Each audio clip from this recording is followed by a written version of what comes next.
তৌহিদি জনতা মুসলমান, শত শত লক্ষ লক্ষ মুসলমান তারা নির্যাতিত হয়েছে এবং শত শত মানুষ শহীদ হয়েছে। আল্লাহ তাআলা আমাদেরকে হেফাজত করেছে, আলহামদুলিল্লাহ। সেই মক্কা শরীফ যুগে যুগে যুগে যুগে বিভিন্ন নবী রাসূলগণ ওই মক্কা শরীফের মধ্যে নামাজ আদায় করেছেন, এগুলোর দায়িত্ব নিয়েছেন। কিন্তু শেষ পর্যন্ত হযরত ঈসা আলাইহিস সালামের পর 570 থেকে 600 বছর পর্যন্ত এই যেটাকে বলা হয় আইয়ামে জাহিলিয়া, তারা এমন এই পবিত্র স্থানকে তারা দখল করে রাসূলুল্লাহ সাল্লাল্লাহু আলাইহি ওয়াসাল্লামকে এই মক্কা শরীফ উদ্ধার করার জন্য, এই বাইতুল্লাহ থেকে আপনার মূর্তিগুলা উদ্ধার করার জন্য যেগুলা ভাস্কর্যের নামে বিভিন্ন মূর্তি কি করা হয়, নির্মাণ করা হয়, এগুলো উদ্ধার করার জন্য আল্লাহ তাআলা মুহাম্মদুর রাসূলুল্লাহ সাল্লাল্লাহু আলাইহি ওয়াসাল্লামকে পাঠিয়েছেন। যেরকম নাকি আমাদের এই চরিত্রের মধ্যে হযরত জুনাইদ বাগদাদী রাহমাতুল্লাহি আলাইহি বলেন, যদি কেউ আমার বাবার এই বাবাকে মহব্বত করে আমার বাবার ভাস্কর্য বানায়, অশোক আল্লাহর কসম করে আমি বলতেছি, আমি নিজে বাগদাদী জুনাইদ আমি নিজেই ওইটা আমি নিজ হাতে বানাবো। তাহলে ভাস্কর্য মূর্তি এগুলা সেম, এখানে কোনো কিছু নাই। এই ভাস্কর্যের জন্য আমার মুসলমান, আমার উলামায়ে কেরাম তৌহিদি জনতা মুসলমান, শত শত লক্ষ লক্ষ মুসলমান তারা নির্যাতিত হয়েছে এবং শত শত মানুষ শহীদ হয়েছে। আল্লাহ তাআলা আমাদেরকে হেফাজত করেছে, আলহামদুলিল্লাহ। এটা বলতে চাইতেছি আল্লাহ তাআলা সর্বশেষ ওটাকে প্রথম মক্কা যেটাকে বলা হয়, আল্লাহ তাআলা ওটা আবার উদ্ধার করেছেন মুহাম্মদুর রাসূলুল্লাহ সাল্লাল্লাহু আলাইহি ওয়াসাল্লামের মাধ্যমে। যখন এই প্রথম মক্কার সময় এর আগে আইয়ামে জাহিলিয়াতের পর ইসলামের নবুয়তের পর রাসূলুল্লাহ সাল্লাল্লাহু আলাইহি ওয়াসাল্লাম যখন মদিনায় হিজরত করে চলে আসছেন, এর কিছুদিন পর অষ্টম হিজরিতে হিজরতের 8 বছর পর মক্কা শরীফ কিছু সাহাবাদের নিয়ে ইসলাম উমরা করার জন্য তওয়াফ করার জন্য গিয়েছিলেন। কিন্তু তখন মক্কা শরীফের দায়িত্ব ছিল সাহাবীরা আছে, এটা হলো উসমান ইবনে তালহা, যিনি পরে মুসলমান হয়েছেন। মক্কা শরীফের সাহাবী ছিল উসমান ইবনে তালহা। তারা মক্কা শরীফের যে বিভিন্ন একটা দায়িত্ব আছে, কেউ কেউ পানি পান করায় এবং কেউ সাথীরাকে কেউ জানাতে দেয়, বিভিন্ন নির্মাণের ব্যবস্থা করে এক এক সম্প্রদায়কে এক একজনকে এক একটা দায়িত্ব দিয়েছিল। হযরত মাসউদের মধ্যে যিনি পানি পান করাতেন একেবারে আইয়ামে জাহিলিয়াত থেকে, তখন ইসলাম আবির্ভাব হয় নাই, তখন থেকে যিনি মক্কা শরীফের মধ্যে হযরত মাসউদ পানি পান করাতেন তিনি হলেন হযরত আব্বাস রাদিয়াল্লাহু তাআলা, রাসূলের চাচা।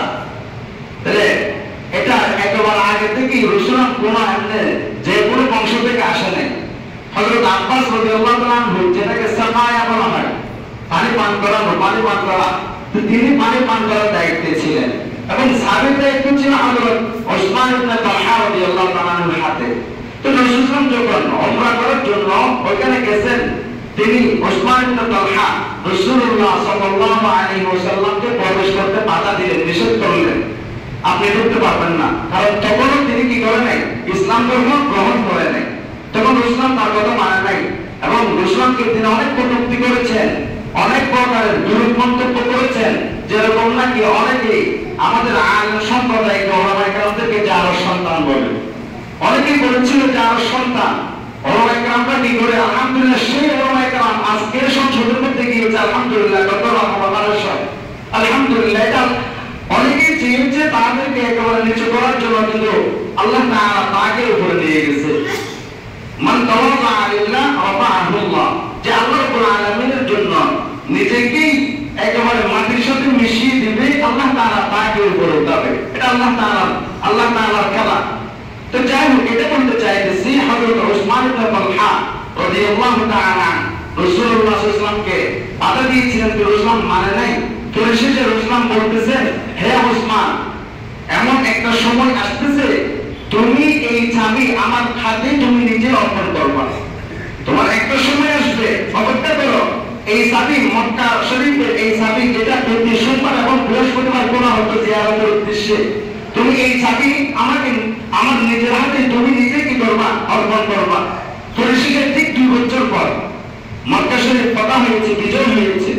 তখন বিজয় হওয়ার পর রাসূলুল্লাহ সাল্লাল্লাহু আলাইহি ওয়াসাল্লাম এক সাহাবীকে পাঠাইলেন, তুমি কি ওসমান ইবনে তালহা থেকে, তখন তিনি ইসলাম ধর্ম গ্রহণ করে নেন, চাবিটা নিয়ে আসো।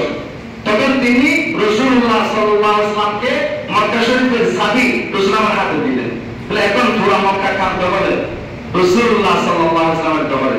তখন আল্লাহ তাআলা একটি আয়াত নাযিল করেছেন, এই আয়াতটা হলো ইন্নাল্লাহা ইয়া'মুরুকুম আন তু'আদ্দুল আমানাতি ইলা আহলিহা, ইন্নাল্লাহা ইয়া'মুরুকুম আন তু'আদ্দুল আমানাতি ইলা আহলিহা।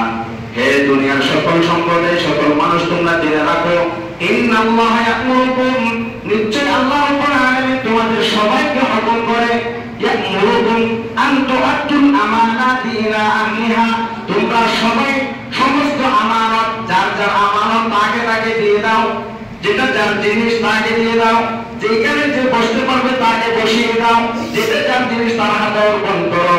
ইন্নাল্লাহা ইয়া'মুরুকুম আন তু'আদ্দুল আমানাতি ইলা আহলিহা ওয়া ইযা হাকামতুম বাইনান নাস, যখন তোমরা প্রজাশীল হবা, যখন তোমরা ক্ষমতা লাভ করবা, এরপর যখন তোমরা কোনো কিছু ফয়সালা করবা, বিচার করবা, ফাইজা হাকামতুম বাইনান নাস আন তাহকুমু বিল আদল, ইনসাফের সহিত তোমরা কি করো?